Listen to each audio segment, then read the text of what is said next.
Oblivion is a huge, big-budget action sci-fi spectacle that is also based off of an original property, which you don't see that often, starring Tom Cruise as a futuristic maintenance man trying to fix what is left of a destroyed Earth. Jack!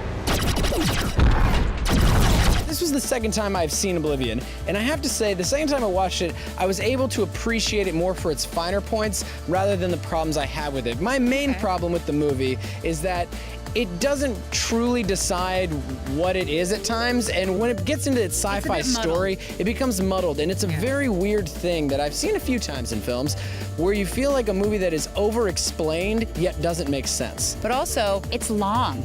It is long. It's long for what it is. It shouldn't be that long. It doesn't need to be that long, and I feel like they could have tightened things up. The Morgan Freeman character feels so half-baked to me. Yeah, nonsense. We're not alien, Jack.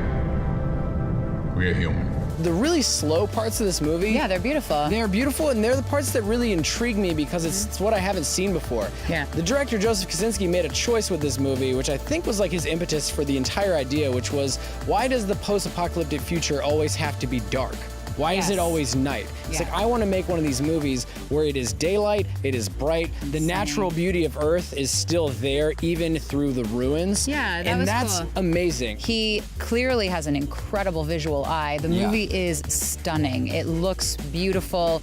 The world that he realized is so detailed and so beautiful, and obviously harkens back to 2001. It harkens back to Star Wars. There's a lot of 70s sci-fi films that you'll see referenced in this movie, but it still manages to be something completely its own aesthetically. So for that, I give it points, because on Blu-ray, it really does look amazing. I can't shake the feeling that Earth, in spite of all that's happened, Earth is still my home. I will say the special features are very extensive and they're very well produced. I liked them, and they go through everything from the development straight through to production to story, and he does talk about that specifically, that he wanted it to be bright and he wanted the costume to be white and he wanted to be a very stark world but a very bright world, and that is such a cool concept. And ever since Alien, science fiction kind of went into the darkness, and I wanted to kind of bring it back out into the daylight. I loved this. This is one of my favorite special features I've seen in a long time. It was really well I thought it was awesome.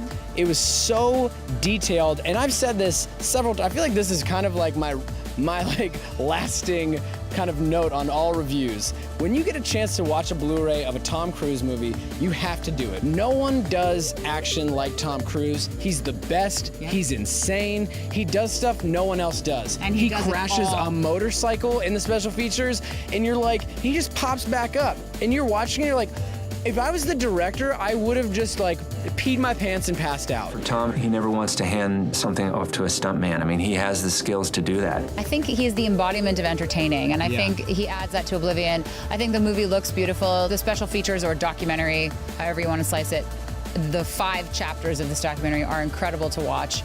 For me, the movie is a miss, but the Blu-ray as a whole is actually kind of worth checking out. So Ben, what are you giving Oblivion on Blu-ray? The movie would be less, but I'm giving this an 8. Fair enough, 6.5 for me.